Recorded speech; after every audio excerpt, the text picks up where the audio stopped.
प्रश्न भी है। और जब पत्रकारिता की जगत में बात करते हैं तो हमको हर काल हर युग में पत्रकार, उनकी प्रति भावना, उनकी भूमिका, वैसे नायक, ऐसे कई प्रकार के अलग अलग हमको ये घटनाक्रम निगाह में आ जाते हैं। अब हमको कठिन प्रश्नों का कोई कठिन उत्तर का साक्षात्कार देखने जाएं तो सबसे कठिन प्रश्नों के कठिन साक्षात्कार के भी कई उदाहरण हैं।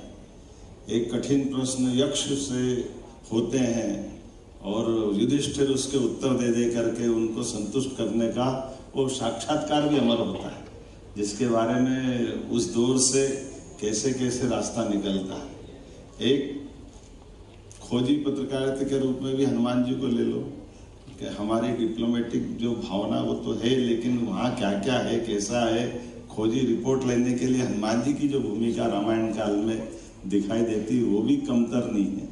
और पत्रकारिता आग में खेलते हुए जान पे हथेली पे लेके जाता है और जैसा रोल है वैसा कर लेता, बड़ा हो तो बड़ा दिखा देता, छोटा हो तो छोटा हो जाता है।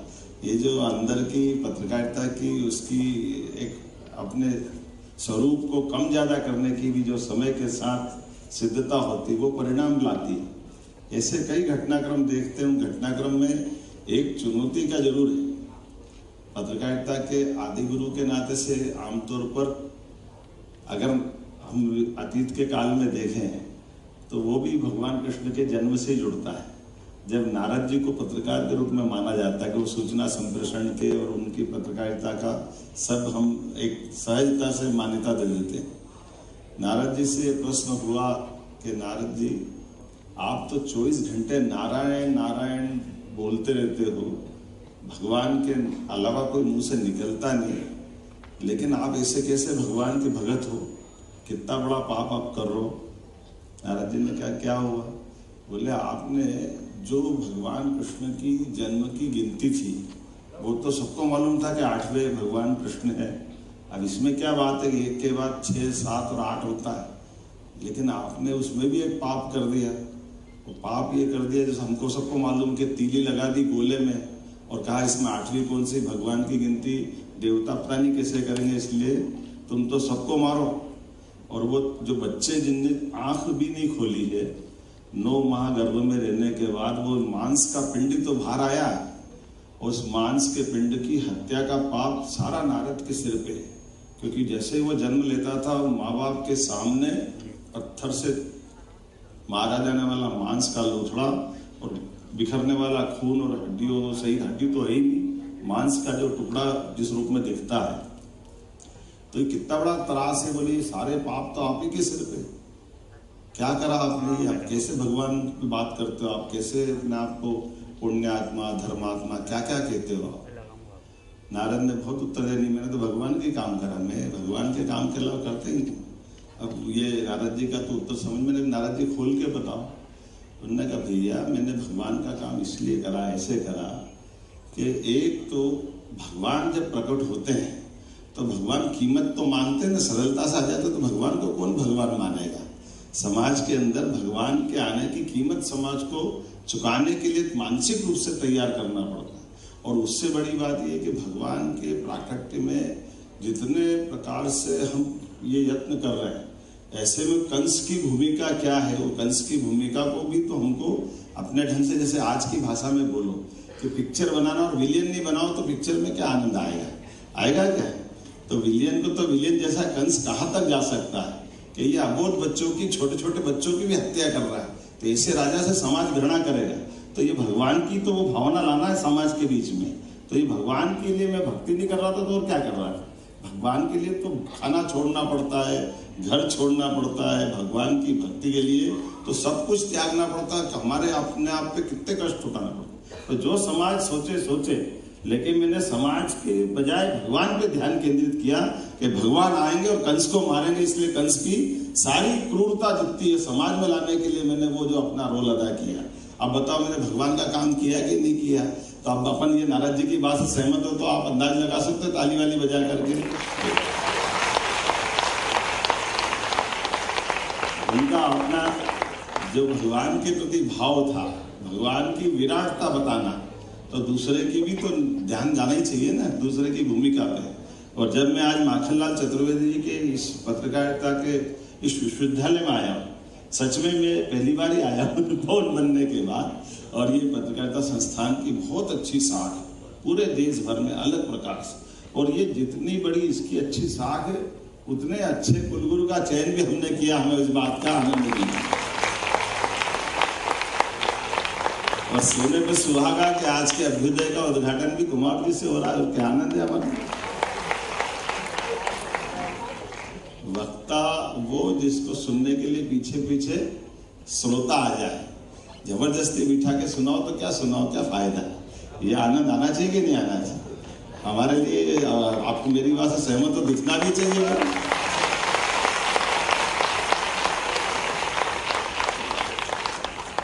और ये जैसे हम एक बात ऐसे सहजता से मैं रास्ते में गाड़ी में पूछते आ रहा था, तो मेरी गाड़ी में से मैंने ऐसे थोड़े से प्रश्न उठाए कि पेड़ में क्या होता है। तो हमारे भगवान दास समनानी जी और अंदर गाड़ी में थे, उन्होंने कहा पेड़ में क्या होता है।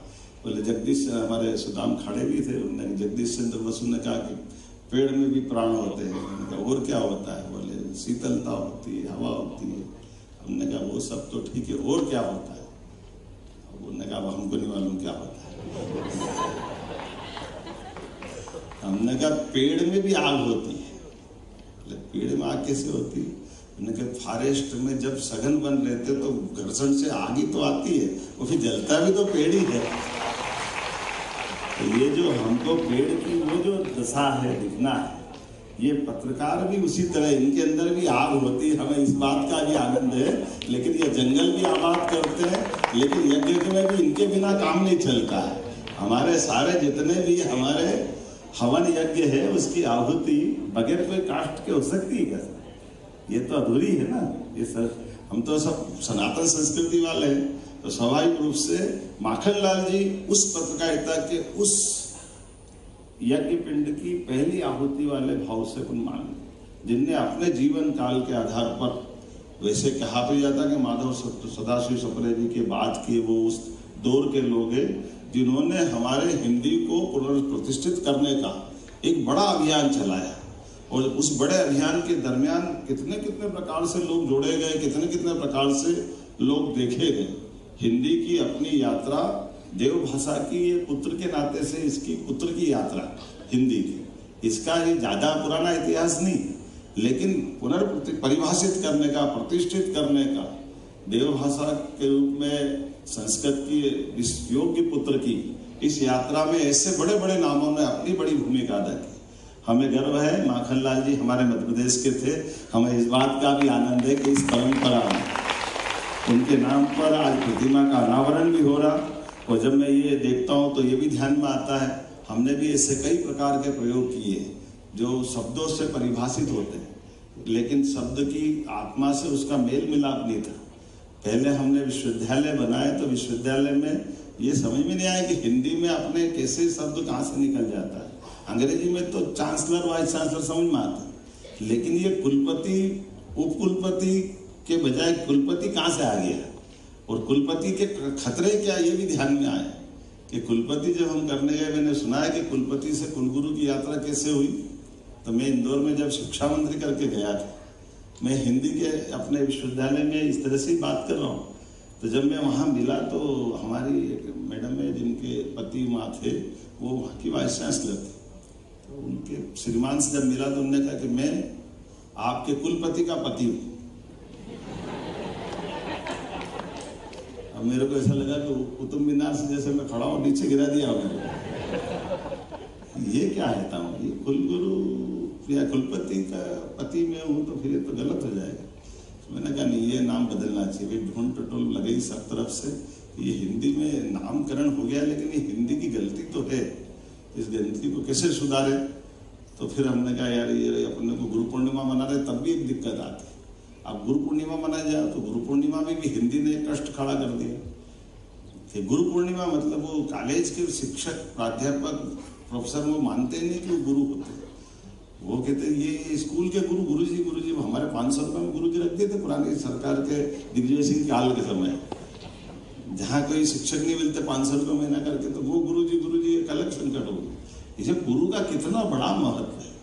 गुरु का अर्थ है अंधेरे से प्रकाश की ओर ले जाने वाले, उस शब्द के आधार पर कितनी गरिमा है। तो ये जब ढूंढने निकले तो ध्यान में आया कि महाराष्ट्र में भले वो कुछ भी के महाराष्ट्र के हमारे राजनेता हों, लेकिन कुछ चीज़ें बहुत उनकी अच्छी है। उनने वहाँ एक वाइस चांसलर का नाम कुलगुरु करा। हमको रास्ता मिल गया कि ये कुलगुरु मध्य प्रदेश में लगा देंगे, तो हमने सारे वाइस चांसलर का नाम बजाय कुलपति के कुलगुरु कर दिया। और जब कुलगुरु कर दिया तो हमको गुरु पूर्णिमा का भी आनंद मिल गया कि जब कुलगुरु आपके वाइस चांसलर है तो फिर आप विश्वविद्यालय वाले कैसे बचेंगे। विश्वविद्यालय महाविद्यालय सभी आएंगे, इसलिए गुरु पूर्णिमा भी धूमधाम से मनाई। हमने सारे त्योहार सरकार के साथ, समाज के साथ सहकार करते हुए मनाए। रक्षाबंधन का हो, गुरु पूर्णिमा का हो, अभी दशहरा आने वाला है। अब दशहरे में भी जाने अनजाने हमसे गलती हो रही है। दशहरा तो अपने पुरुषार्थ का, अपने अलग प्रकार के गौरवशाली अतीत का है, लेकिन सारा दशहरा कागज जलाने में चला जाता है। कागज का बड़ा पहाड़, उसका नाम रावण दे दिया और हम ताली बजा के घर हो गया दशहरा पूरा। तो हमारी सरकार बनने के बाद माननीय विश्वास जी और सबको जैसे जानकारी है, हमने कहा हर दशहरे पर शस्त्र पूजन होगा। जहां पुलिस का शस्त्रागार है वहां हमारे मंत्री जाएंगे, विधायक जाएंगे, जहां जो भी सिस्टम है, क्योंकि जो हमारे संदेश छिपे हैं प्रत्येक त्योहार में, उस त्योहार के संदेश को पकड़ने की आवश्यकता है। इसलिए मकर संक्रांति में नारी सशक्तिकरण की दिशा में खगोल को भी नमस्कार करते हैं, लेकिन ये जो एक के बाद एक हमने त्योहारों से जो सीखना चालू किया है। आज मैं ये सारी बात इसलिए कर रहा हूँ कि ये माखनलाल जी से बात जुड़ रही है, और माखनलाल जी ने अपने जीवन काल में जिस प्रकार से वो पत्रकारिता जगत में आए, अपने बलबूते पर उन्होंने स्वयं ने, पत्रकार को लगता कि गलत हो रहा तो वो आंदोलन भी करते हैं। तो गौशाला के कत्ल खाने का जो सागर में उन्होंने अपना रोल अदा किया, गौ माताओं के लिए अंग्रेजों ने जो उनका अपना स्टाइल था, ऐसे में चट्टान की तरह अड़ा करके उनने जो अपने भावना व्यक्त करके आंदोलन करा कि अंग्रेजों को भी झुकना पड़ा। तो ऐसे स्वनाम धन्य हमारे बीच माखनलाल चतुर्वेदी, जिनके लिए अलग अलग अभी आपने बहुत सारे विद्वानों के उनके प्रति उस समय के भाव, और सबसे बड़ा भाव के स्वयं महात्मा गांधी जी ने कहा कि मैं धन्य हूँ उनके जन्म स्थान पर आकर के। ये इससे बड़ी बात कोई नहीं हो सकती। ये माखनलाल जी की मैं पूरी याद है। जब उनके नाम पर ये स्थापित विश्वविद्यालय जब प्रतिमा का अनावरण कर रहे हैं, उनके जीवन के विविध पक्षों को आगे लाने के लिए या हिंदी की यात्रा में ये संस्थान और गौरवशाली अपनी ऊंची से ऊंची उड़ान करे। तो मैं मान के चलता हूँ, आपने सीट बेल्ट तो बांधने का बोल ही दिया है। मैं आपके लिए, हमने हमारी एविएशन की पॉलिसी बनाई है। एविएशन की पॉलिसी में हम अच्छी उड़ान वालों को अलग से प्रमोट करते हैं, हमारी तरफ से VGF देते हैं। तो अब आप अपनी तरफ आगे बढ़िए, हम आपको सभी प्रकार के संसाधन देकर के आप जहाँ तक जाना चाहोगे आपको मदद करते रहेंगे। पुनः आप सबका वंदन, अभिनंदन, बहुत बहुत धन्यवाद।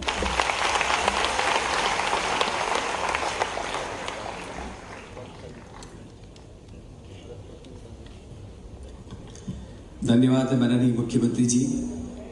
पहली शिरकत इस विश्वविद्यालय के परिसर में उनकी हुई, लेकिन जिस तरह से आत्मीयता से भरकर खुले मन से उन्होंने आप सबको संबोधित किया और नए आश्वासन दिए, निश्चित रूप से बार बार माननीय मुख्यमंत्री जी की आमद इस विश्वविद्यालय में होती रहेगी, ऐसी उम्मीद करते हैं।